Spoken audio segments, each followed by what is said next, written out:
150 je godina od rođenja Nadežde Petrović, velike naše slikarke, jednog od utemeljitelja moderne srpske likovnosti.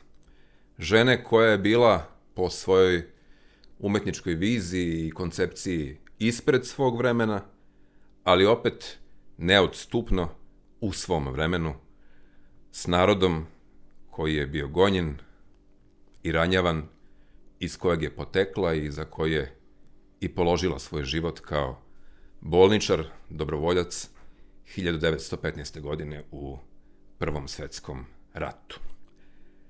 Ako je neko u dramskom smislu dostojno otelotvorio lik Nadežde Petrović, to je moja današnja sagovornica u Blagodarju, autorka monodrame posvećene Nadeždi.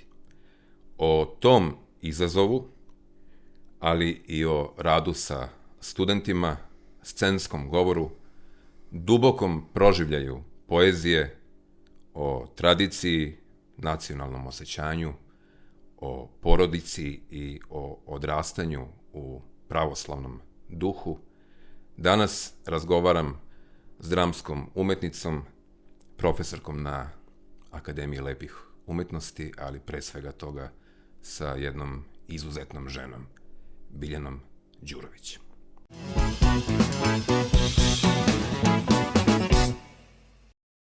Dobrodošla u Blagodarje, dobra moja Biljana.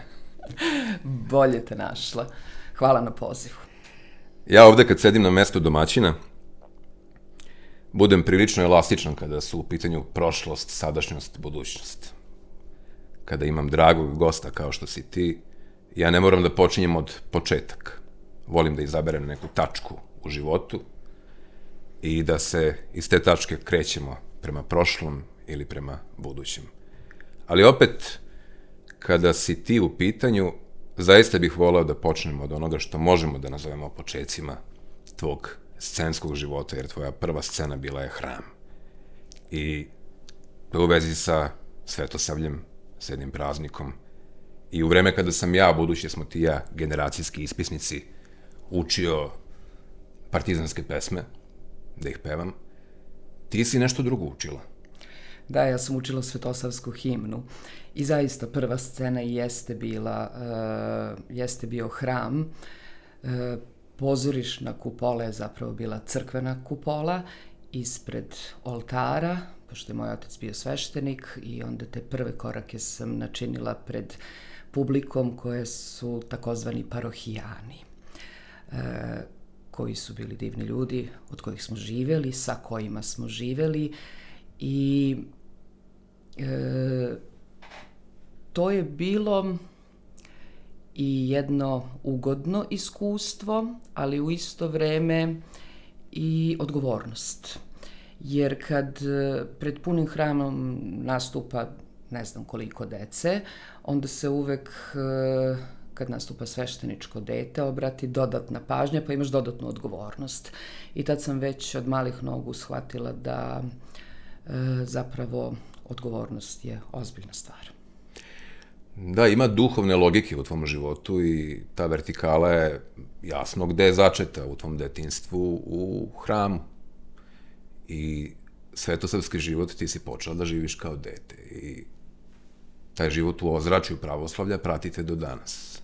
Pa ne može. Se vidi u svemu što radiš. Ne može čovjek da pobegne od svojih korena, a naravno kad su takvi koreni onda i ne treba, onda naprotiv treba da se raduje i ta radost i postoji. Ja sa ponosom ističem i tad, u vreme kada sam ja odrastala, iako su to bile 80. godine, kada baš i nije bilo popularno biti svešteničko dete, i nije bilo ni malo ni prijatno u pojedinim situacijama, zato što smo bili izopšteni, zato što smo bili građani drugog reda.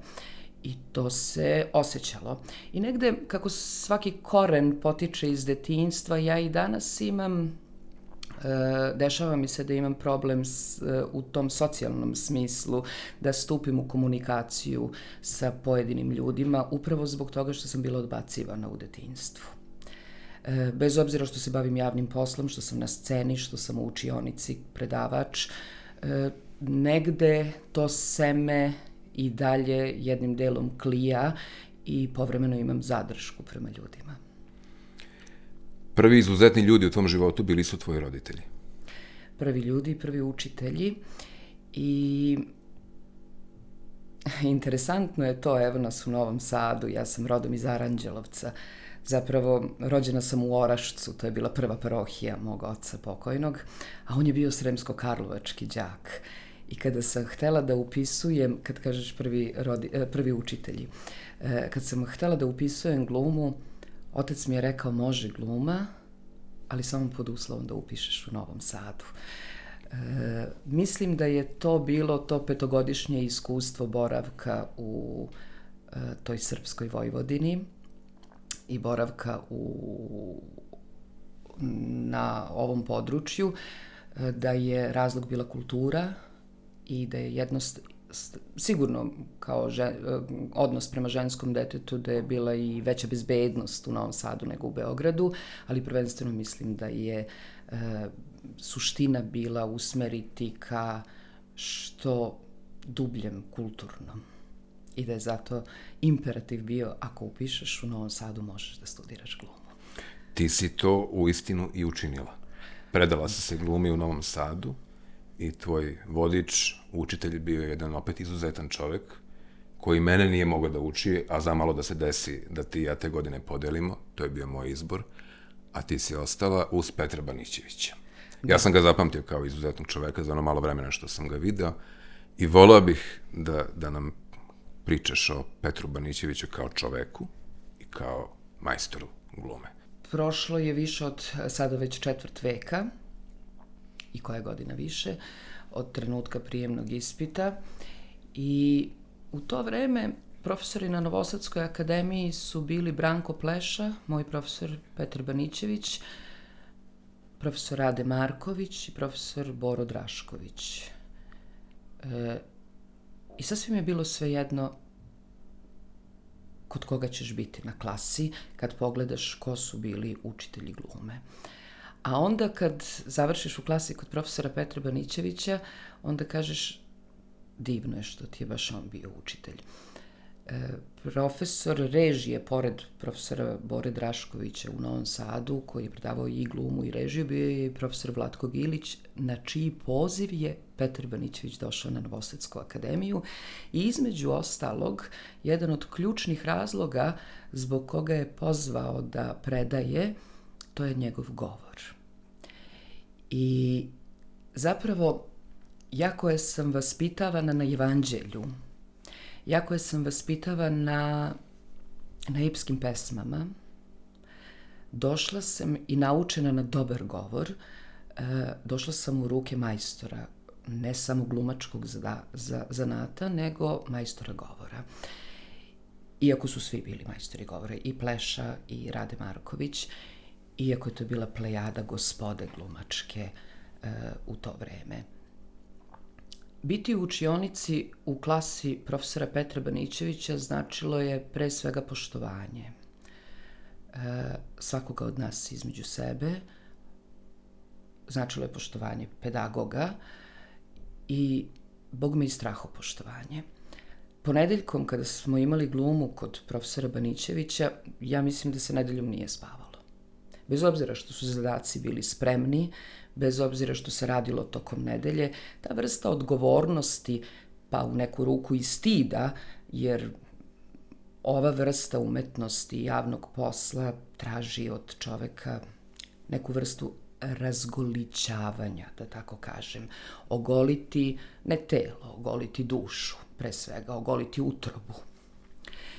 A to nije lako, to je zapravo najteže. Telo je još i lako ogoliti, treba ogoliti dušu. I treba pokazati nešto što privatno nisi i naravno da se osjeća stid i naravno da se osjeća neprijatnost. Autoritet, a ujedno i blagost i ljubav našeg profesora je zapravo bio toliki da je tu vrstu stida uspevao nekako sa nas polako da svlači i da nam omogući da što spontanije se sjedinjujemo sa scenom. Tako da ti prvi koraci su bili i nespretni, i stidljivi, a čak kad sam završila akademiju sam shvatila neke stvari koje mi možda tokom samog školovanja nisu bile jasne. I mislim da nije mala sreća imati pedagoga kakav je bio profesor Banićević, koji je poznavao dušu svakog svog studenta i nikada se nije na isti način ophodio prema svojim studentima, nego u odnosu na njegov senzibilitet prilazio studentu. I to je jedan od dragocenijih delova pedagoških koje sam nasledila od svog profesora i sada u radu sa studentima, da zapravo otključavam jednu po jednu dušu mladih ljudi i prilazim im na njima najbolji način i na tome sam mu zahvalna. Nisam ni sanjala dok sam bila student na Novosadskoj akademiji da ću se baviti pedagogijom, a to je isto jedan od tih detalja koje sam shvatila kasnije, ne u učionici. A što se samog zanata tiče, pa samo je dovoljno pogledati, pročitati kritike o Hamletu profesora Petra Banićevića i shvatiti da je to bio najbolji Hamlet na našim scenama i znati u čijim se rukama bio. Tako da zanatski itekako smo imali od koga da učimo. Da li je tvoj duboki proživljaj pesništva u vezi sa Petrom Banićevićem, budući da ga pamtim kao izuzetnog interpretatora poezije? Svakako i to, da. Mi smo imali jedan poseban predmet na Akademiji umetnosti koji se zvao stih i to je predavala profesorka Ankica Jajičanin. I on je nosio jedan svoj kvalitet, taj predmet. Profesorka imala svoju dimenziju i svoj pogled na taj stih, ali je Petar Banićević zaista bio neprikosnoveni interpretator poezije i stiha uopšte. I danas često ima tih zvučnih zapisa na YouTube-u. Danas često pustim i preslušam. Skoro sam slušala Noć skuplju vijeka u interpretaciji profesorovoj. Potpuno sam bila opčinjena. Čak mislim da to nisam ni ranije ni slušala prvi put, pre par godina. Potpuno sam bila opčinjena kao da sam se vratila u učionicu i slušala taj njegov glas i tu jednostavnost do koje nas je učio da dolazimo da bismo bili što istinitiji na sceni. Bez ikakvog afektiranja, a sve savršeno artikulisano i savršeno čujno, misaono i emocionalno pokriveno. Bio veliki mag reči, mag zanata, uopšte glumačkog. Kasnije si zasnovala porodicu koja je danas četvorostruko posvećena dramskoj umetnosti. Ja imam tu sreću da poznajem tu porodicu i da mogu da vas volim i da drugujem s vama. Tvoj životni drug Božidar Đurović je reditelj, ti si dramska umetnica, tvoja deca, Jovana je upisala režiju u Novom Sadu, 1. godina, 3. godina u Beogradu, književnosti, ili tako, a Marko ide očevim putem i namerava da upiše režiju u Pragu. Dakle, četvorostruko posvećeni dramskoj umetnosti. Rekla si jednom prilikom da si uz svog muža i njegove prijatelje stekli i njegove neprijatelje. Budući da ja poznajem Božidara Đurovića, a pominjala si odgovornost i stid, sve ono što on ima, i znam ga kao čoveka koji ume da kaže ne i kome je čist obraz najvažniji. Kako si se nosila godinama i kako se nosiš sada s neprijateljima koje si sticala i koliko ti je detinjstvo pomoglo u tome, upravo odrastanje u onom evanđeljskom duhu? Moj odnos prema pošto ja ne znam ko su moji neprijatelji, ja ne želim da znam ko su oni, moj odnos prema neprijateljima je voštanica u crkvi. Dakle, svaki put zajedno uz voštanicu za prijatelje, za porodicu, za decu, za svu decu, jer je suština da su nam sva deca zdravo, i voštanice za neprijatelje. Ma ko oni bili. I zapravo, ja im zaista želim dobro, zato što mislim da kad je njima dobro, onda ako su već neprijatelji, onda neće razmišljati o drugima, odnosno o meni, nego će se jest. baviti sobom jer će im biti dobro.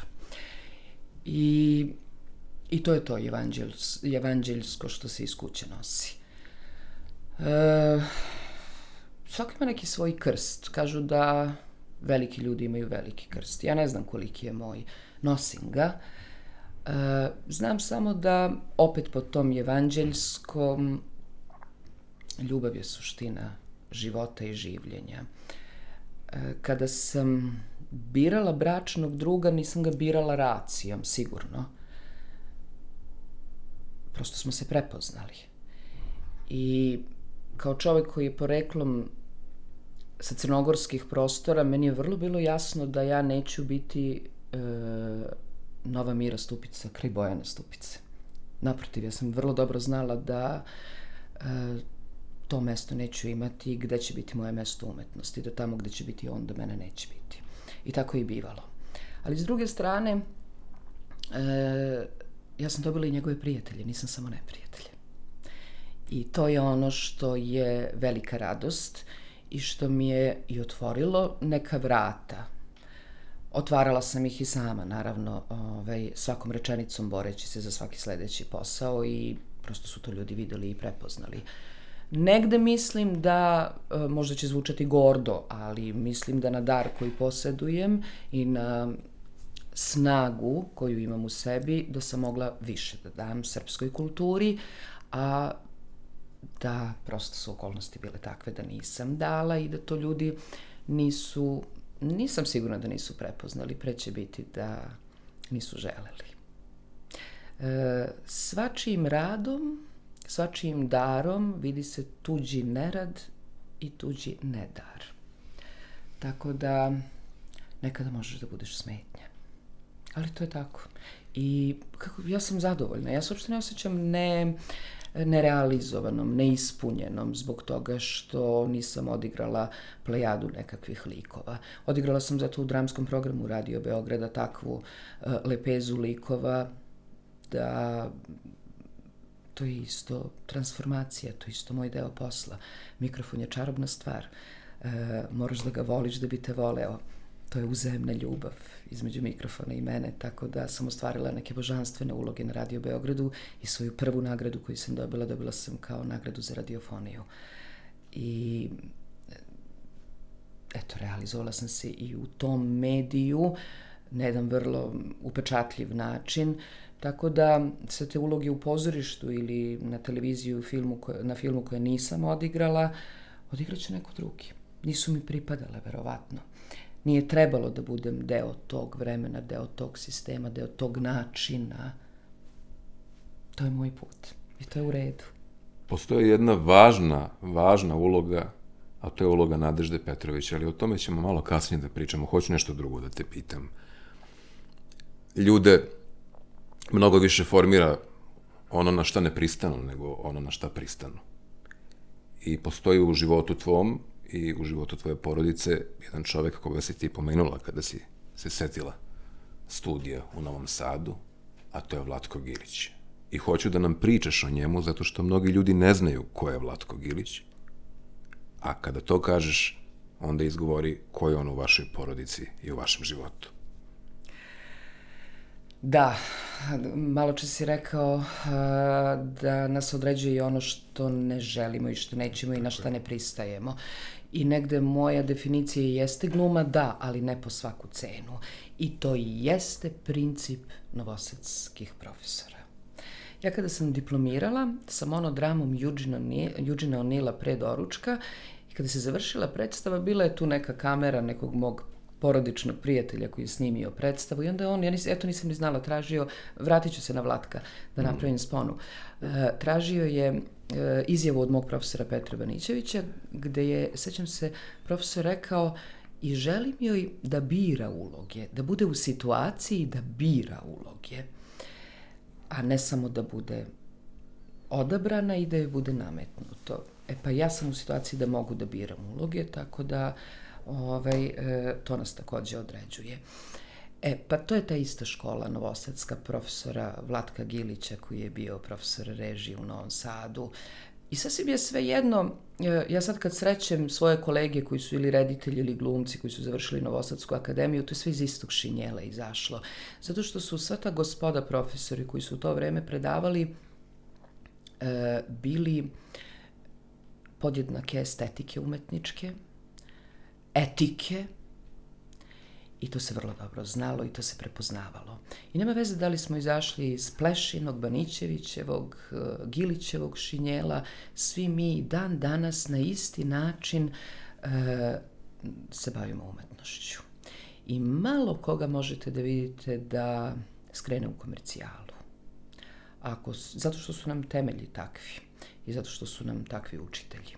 Jedan od njih je i Vlatko Gilić. Moj profesor, nažalost, promenio je svetom, ali je Vlatko Gilić produžena mentorska ruka i dan danas. I ima 700 godina. Sa Novosadske akademije. Pa eto tako, po mudrosti... Tako se nama predstavio. Po mudrosti ima 700 godina, iskustvu, i on je veliki prijatelj naše četvoročlane porodice umetničke.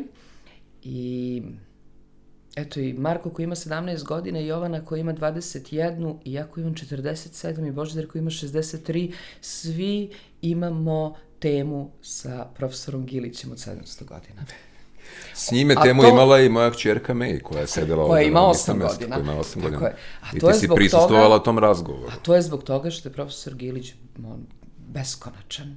beskonačan u svom sadržaju, beskonačan u svojoj unutrašnjosti.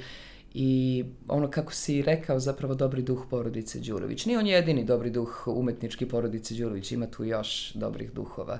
I kum Duško Kovačević, i gospođa Vida Ognjenović, i još nekoliko divnih pisaca, slikara, arhitekata koji su divni naši prijatelji, sa kojima deca božanstvene razgovore vode, od kojih su deca puno naučila, ne samo, dakle, to udžbeničko znanje, nego i sa strane, prvo od roditelja, naravno, a potom i od naših prijatelja. Tako je naš divni profesor Vlatko Gilić, dobri duh naše kuće, a ono što je najvažnije, to je u umetničkom delu profesora Gilića, čini mi se, to je ta visoka estetika.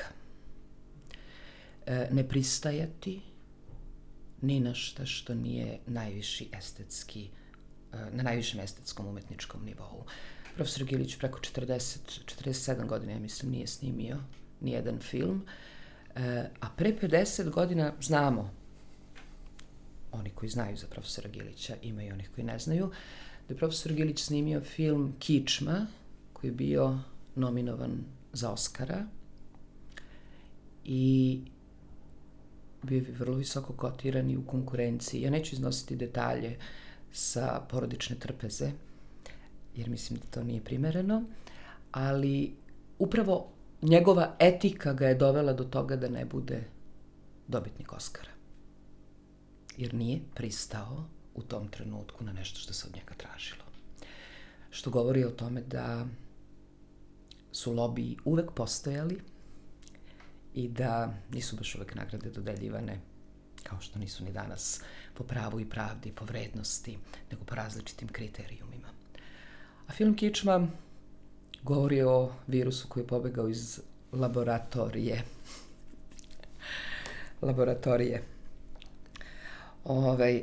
I vidite, on je snimljen pre 50 godina, a mi smo pre 2-3 godine imali virus korona koji je isto tako pobegao iz laboratorije. Što znači da je profesor Gilić išao 50 godina ispred današnjeg čoveka i ispred današnjeg vremena. To govori dovoljno o njegovoj večnosti. Kažu da bi postao besmrtan moraš prvo da umreš, profesor Gilić ne mora. Njegova 3 kratkometražna filma se čuvaju u vremenskoj kapsuli u Muzeju savremene umetnosti u Njujorku, što opet govori o majstorstvu kratkog metra. Tarkovski ga je zvao da snimaju zajedno film. Nije mu bilo omogućeno od strane naše kulturne vlasti u tom trenutku.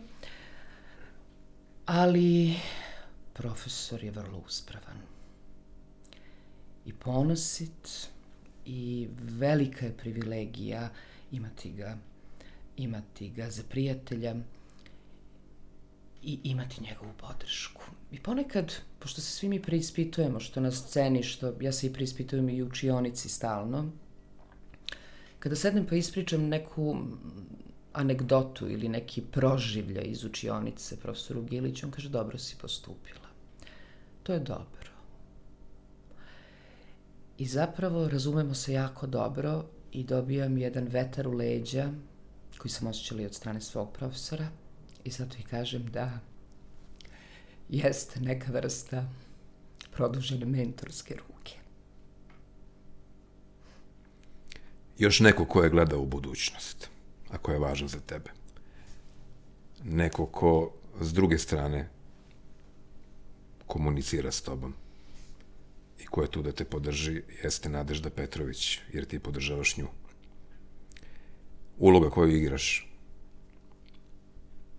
monodrama koju si napisala, a koju je režirao, postavio i režirao Božidar Đurović. Scena na kojoj se nalazi jedan štafelaj, jedna slika i to ona iz Valjevske bolnice njena, jedan kofer sa bojama, sa čuturom, jedan šinjel, tako, jedan krevet bolnički i tu si ti. Asketska scenografija iz vremena, iz tog doba koja opisuje Srbiju u vreme pegavog tifusa, u vreme Velikog rata. Nadežda Petrović, dolazeći u Novi Sad, setila sam se jednog detalja. Ništa ne biva slučajno, to znamo. Sve je zapisano unapred i sve biva po Božjoj promisli. Tako i moj susret sa Nadeždom. Kada sam malo pre pomenula sam prvu nagradu koju sam dobila nagradu za radiofoniju. Večernje novosti su radile intervju sa mnom, a kulturna stranica je bila prelomljena tako da je na gornjem delu bila reportaža o Nadeždi Petrović sa njenom slikom, a na donjem delu stranice izveštaj o mojoj nagradi i moja fotografija sa mojim intervjuom. To je bilo recimo 2009. ili 10. godine, ja sam premijeru imala 2014. Tad nisam još uvijek ni razmišljala da ću da radim monodramu o Nadeždi, a zapravo sam o njoj kao ženi, kao umetniku, kao čoveku i tekako razmišljala. I prosto kako se približavao taj jubilej 100-godišnjica obeležavanja Velikog rata, koji je trajao 4 godine, i taj jubilej, to obeležavanje, vrlo sam shvatila da kakav je odnos države prema kulturi i prema pojedincima zaslužnim, da se niko neće setiti 100-godišnjice Nadeždine smrti, da to obeleži na neki na nekom višem nivou. I onda sam odlučila da napravim tu monodramu i da je to trenutak. Nadežda je umrla 3. aprila 1915. u Valjevskoj bolnici, obolela od pegavog tifusa. I onda sam krenula polako u istraživački rad, jer to je opet ta škola Petra Banićevića. Ništa ne može da se radi olako i površno, nego mora da se ore duboko, da se zaore. 10 meseci sam iščitavala sve što sam mogla da pronađem o Nadeždi, napisala nekoliko verzija sastavljajući monodramu.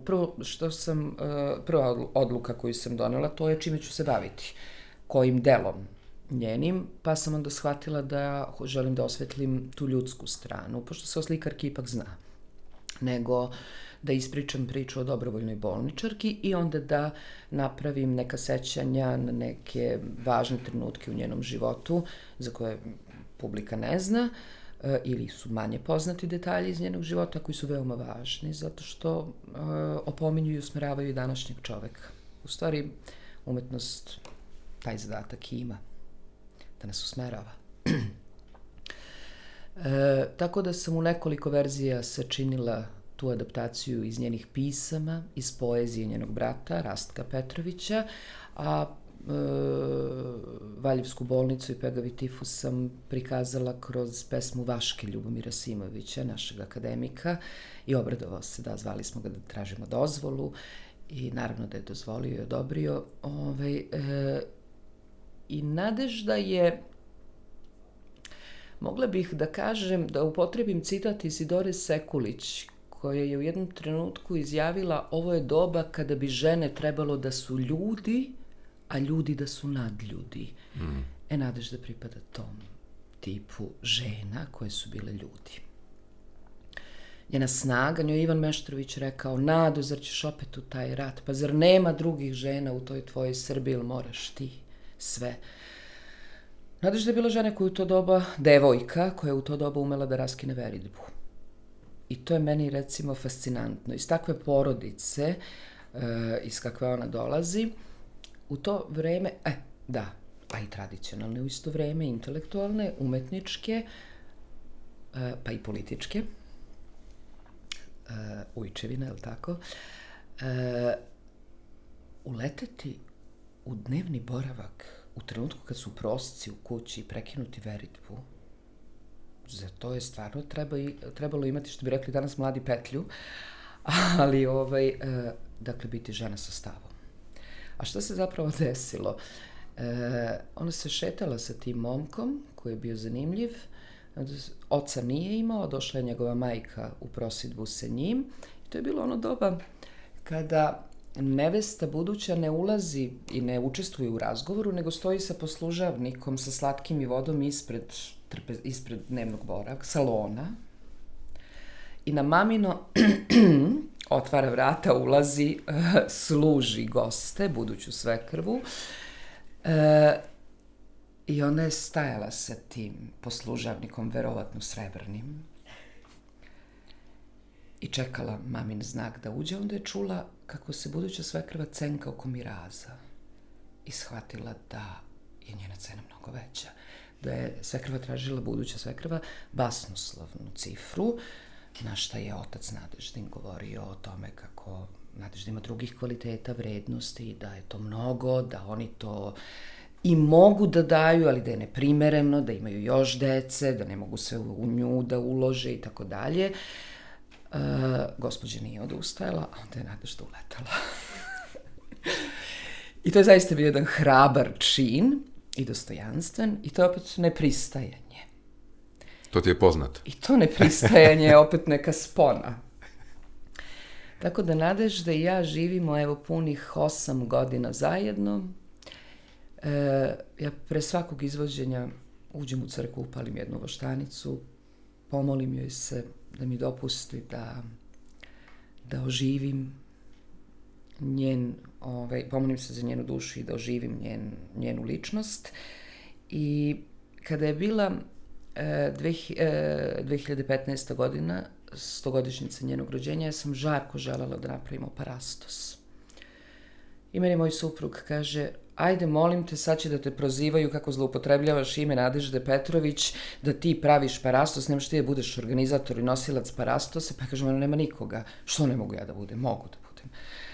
A on stalno brine da me neko ne proziva. Da se to ne protumači suprotno od mojih čistih namera i iskrenih osjećanja. Idi odnesi cveće na grob. Cveće će da odnese Kola srpskih sestara. Pusti mene da se ko će se pomoli za Nadeždinu dušu posle 100 godina kad nema potomke. Zovemo oca Peru Lukića iz Saborne crkve.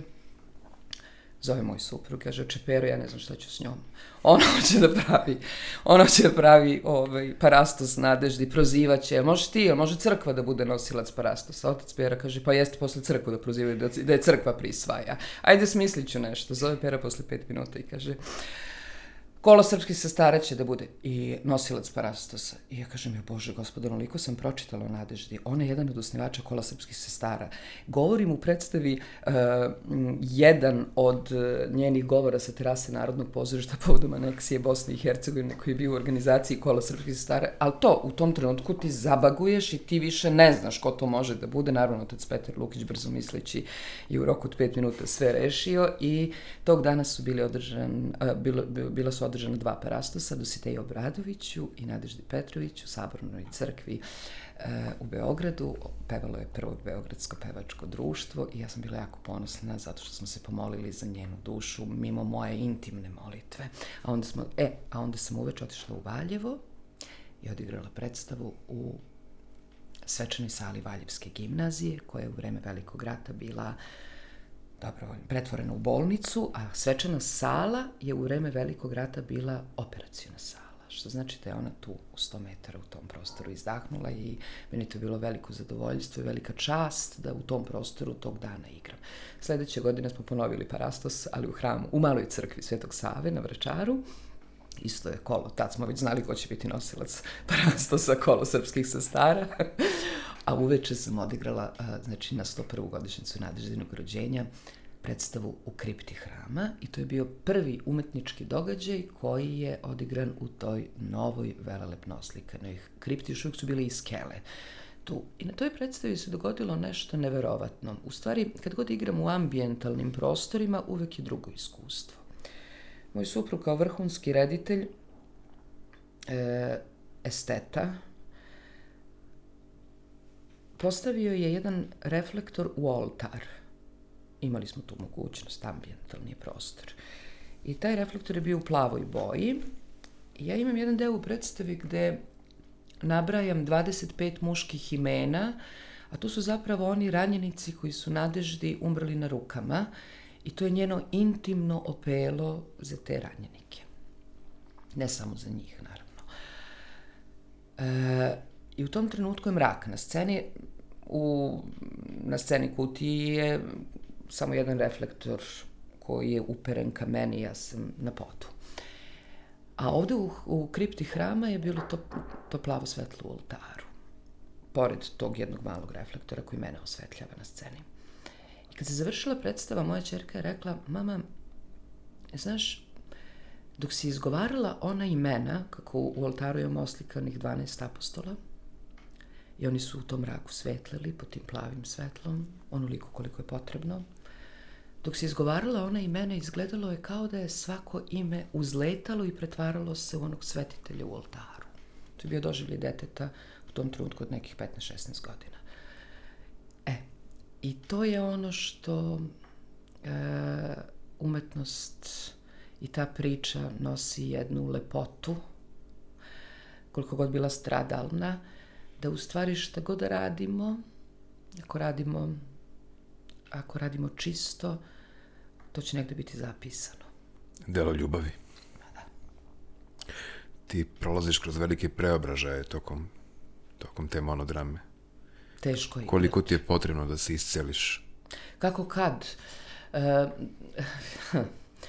Jirži Mencl, imala sam sreću da upoznam Oskarovce, zato što je moj suprug bio praški đak, njegov asistent na nekim predstavama u Pragu.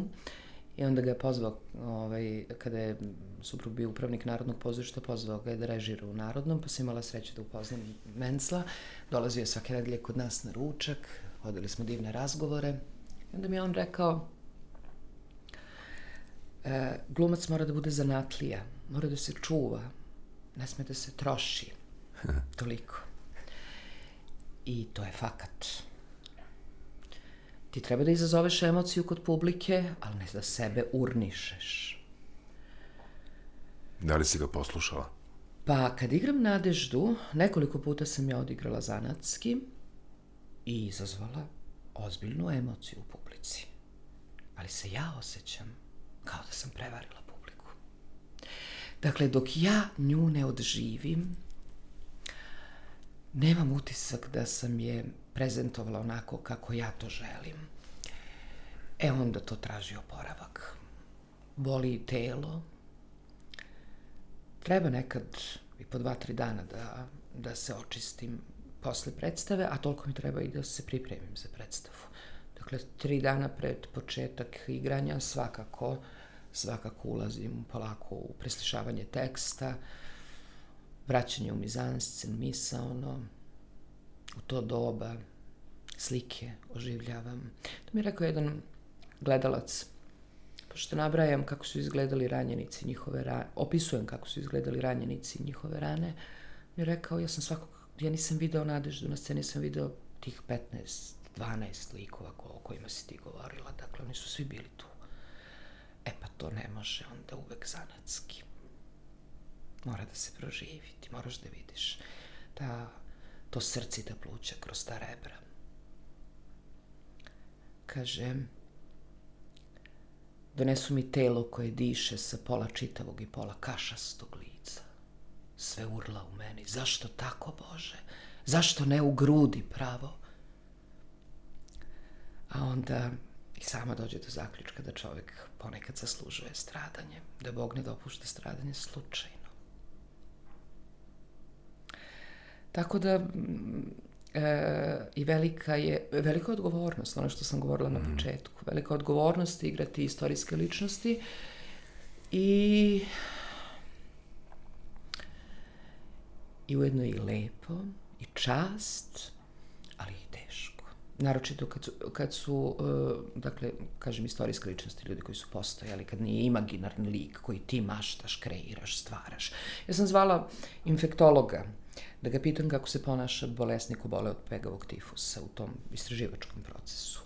I onda mi je dr. Buca Pavlović, naš infektolog divni, sada je u penziji, i on je profesionalac, temeljan, pa je onda on gledao koliko je Nadežda bolovala, pa je našao podatak da ona bolovala, da je zaležala 7 dana, ona već preležala jedan tifus u Balkanskim ratovima,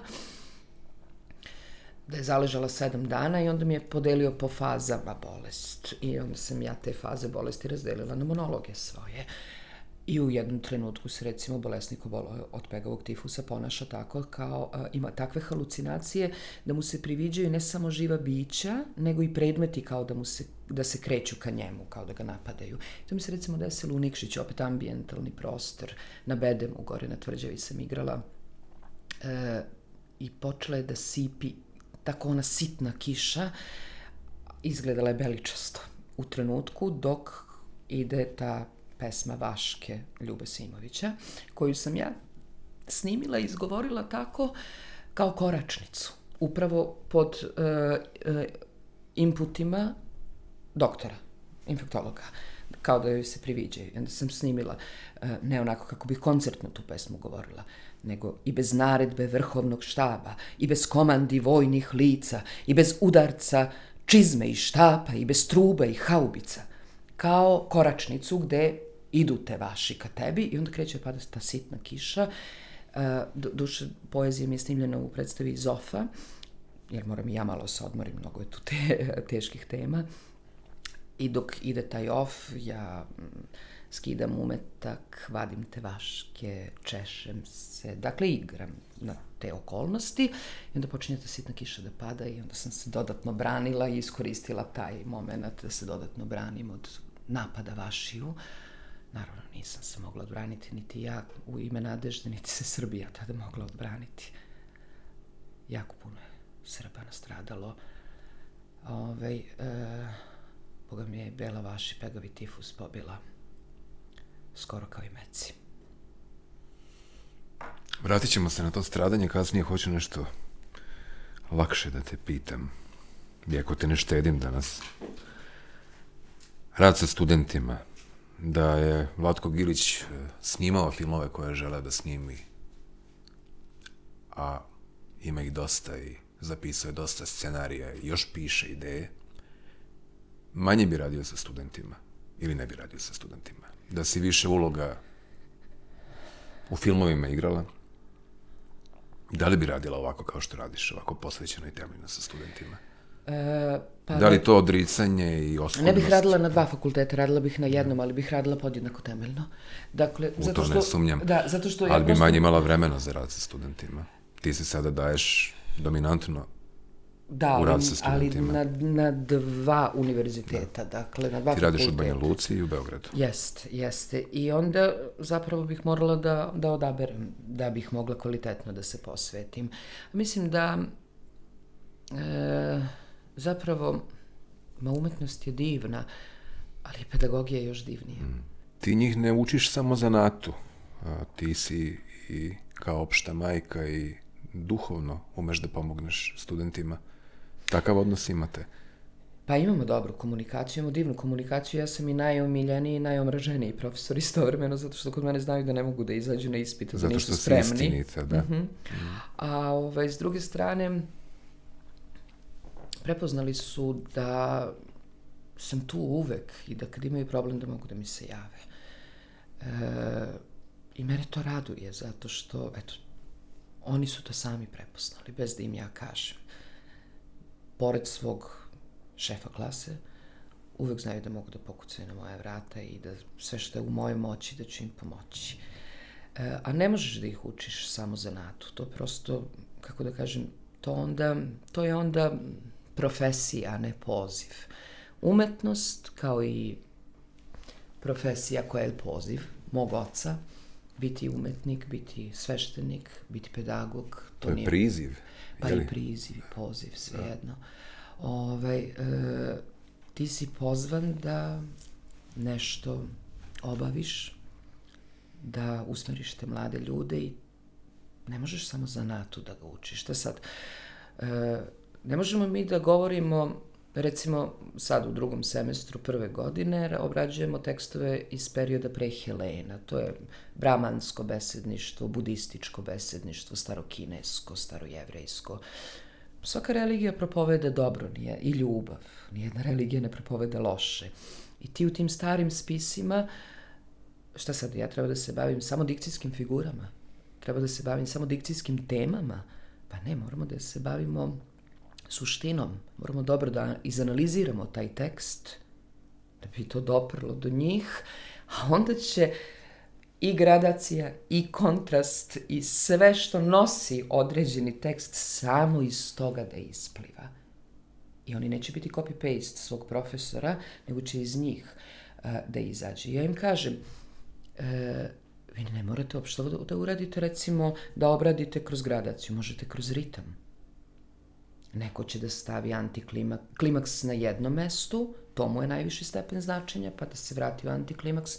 Nekome će nešto drugo biti najviši stepen značenja. Nećemo svi imati podjednak. Ne treba vi da budete kopija mene, ne daj Bože.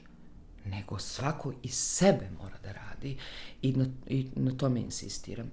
Tako da i uz te analize zapravo onda napraviš jednu digresiju, napraviš drugu digresiju, jednu digresiju iz slikarstva, jednu digresiju iz muzike, jednu digresiju iz književnosti, jednu digresiju iz ličnog života i tako taj čas teče zanatski, umetnički, filozofski, teološki i životno. Sve zajedno. I onda to budu časovi gde se puno uradi, a u veoma dobroj atmosferi. Kada smo se ti i ja sreli posle 20 i više godina, a kao da smo se dan ranije rastali na Akademiji umetnosti, to je bilo na Kozari. I govorila si Stojanku, majku Knežapoljku, a Milan Korać i ja, pominjem ga, pošto i on sedeo tu na tvome mestu, trebalo je da nastupimo posle tebe. I mi smo te slušali zaneto i potpuno smo zaboravili šta treba da sviramo. Zaboravili da naštimamo gitare, a hladno je bilo, kao što se sećaš, pa se gitare naštimavaju, znaš. Potpuno smo ušli u tu u tvoj proživljaj, ne interpretaciju, u tvoj proživljaj te velike pesme. A onda sam video da ti zapravo odlaziš na stratišta i na mesta gde je naš narod postradao i da umeš taj bol koji upijaš da preobražavaš kroz umetnost, ali i kroz tvoje telo. Možda je ružno da ja kažem, ali je meni velika čast bila, pošto sam ja nekoliko godina za redom bila na Kozari, ali godina pre nego što ste bili ti i Milan, kada sam govorila Stojanku, zapravo ja sam prva glumica koja je izgovorila celu poemu, uvek se tamo govori odlomak iz poeme. I onda su organizatori procenili da je to glumica koja će moći celu poemu da iznese svih pola sata pod temperaturom. Napolju minus, iznutra vatra. Tako i bilo. Ajde, kaže jednom da đaci čuju celu poemu interpretacije, ajde. I onda tog dana je bio moj 40. rođendan. To tamo niko nije znao, jer eto nisam obelodanjivala. Bio je tu između ostalih pisaca pesnika i Matija Bećković, naš akademik, i rekao je posle tog školskog časa na Kozari, od pojave Skendera Kulenovića do pojave Biljane Đurović ovakva Stojanka se nije čula. I meni je to možda jedan od najlepših komplimenata koje sam dobila. Zaista. I to što kažeš, to je bio taj proživljaj majke koje, i ja sam majka, naravno kad si majka onda je drugačije. Majke koja poziva u osvetu. Ne može da se ide napred ako se ne osvrćemo na prošlost. Mi nismo od juče. I mislim da su temelji jako važni. Ne mislim, pošto se mnogo stradalo na ovim prostorima, pošto smo sami bili svedoci ratova, ne mislim da treba raspirivati, daleko od toga da treba raspirivati mržnju.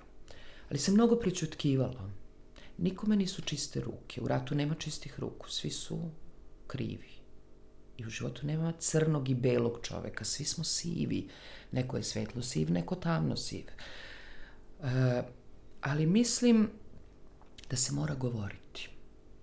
Jer samo govorenjem, a ne zatrpavanjem, mi možemo da odbolujemo i možemo da očistimo svoje rane i na taj način možemo da doživimo katarzu i krenemo iz nule. Drugačije ne može. Dakle, samo ako se o tome govori. I zato je važno govoriti. I zato ja idem po stratištima na poziv i zato govorim stradalnu poeziju, jer smatram da je to važno, jer samo tako možemo napred. Nije to nikakav prst u oko negdašnjem neprijatelju, koji se i danas može tako osjećati, nego naprotiv. Da bismo dostigli mir i da bismo krenuli iz mira u ljubav. To je razlog, a strada i telo isto kao i sa nadeždom, pa naravno, boli svaki mišić. Poeziju izuzetno govoriš i osjećaš. I umeš da napišeš sjajni mikroeseje o pesnicima. Ja sam to slušao, ja sam putovao s tobom, bili smo zajedno. Ali te eseje ne objavljuješ. A izuzetni su, ja ću ti reći. Hvala. Ja se divim piscima, naročito pesnicima, zato što sve što se odštampa, za mene je to javna ispovest. Uopšte mi nije lako da uđem u crkvu da se ispovedim sama nasamo pred sveštenikom, kamoli da dam nešto cijelom svetu da čita. Pa to je moja utroba, to je moje biće, to je moja duša. Poeziju verovatno dobro govorim, tako kažu, zato što je volim. I mislim da se tu osjećam, naravno, odmah u startu razlike između glumca koji voli poeziju, glumca koji to radi zanatski. Pisce izuzetno poštujem, uvažavam i volim i zbog toga pišem te lepe eseje o njima, pošto sam često pozvana na te književne manifestacije da govorim stihove i da najavljujem pesnike, pisce, i onda ja sednem pa iščitam o njima, pa onda sastavim tako te mikroeseje, da njima ukažem na časti, jer ja kao glumac bez njih ne bih postojala. Na kojim bi temeljima radila, na čijoj reči da nema vas pisaca. Tako da opet je to iz ljubavi. Ali sve je manje onih velikih. Sve je manje, nažalost. Evo sad kad se upokojio Rajko Petrov Nogo, to što je ostalo živih pisaca da valja, bilo je, nisu svi, ima ih još par koji nisu bili tog dana na Novom groblju, ali je bila strašan osjećaj kad se vidio koliko nas i kako smo se osuli, a ova tranzicija nije baš nešto mnogo stvorila, gotovo da nije ništa u tom smislu kakvih smo pisaca imali. I bila je u meni jedna tuga. Ne za Rajkom, Rajka sam prežalila kad je doživao moždani udar, jer smo znali da odbrojava. Bila je divna energija na toj sahrani, niko nije plakao, osjećala se ogromna količina ljubavi. I to je bio Rajko, koji to nije pokazivao za života transparentno, nego se branio transparentno nekom vrstom grubosti, da ga ne bi ranjavali, a zapravo ispod tog sloja grubosti koje on pokazivao je bila ogromna količina ljubavi i to se osjetilo na njegovom ispraćaju. I onda sam gledala te pisce koji su bili tu i kažem, Bože, da li je moguće da je Srbija ostala na ovome? Nažalost, da. I zato se ja trudim maksimalno sa svojim studentima da ih usmeravam ka dobrim piscima, ka dobroj literaturi, da tamo gde u okviru plana i programa mogu sama da pravim izbor iz najbolje literature, jer mislim da bez obzira što živimo u vremenu komercijale i realitija, Naše je da im formiramo umetničku estetiku. A oni sutra, ako baš budu morali trbuhom za kruhom da uđu u komercijalu i u reality, to će biti njihov izbor, a neće biti naučeni na to. Živiš jedan izuzetan, ispunjen i zahtevan život. Ko ti nedostaje u tom životu i šta ti nedostaje? Da li možeš da sada kažeš?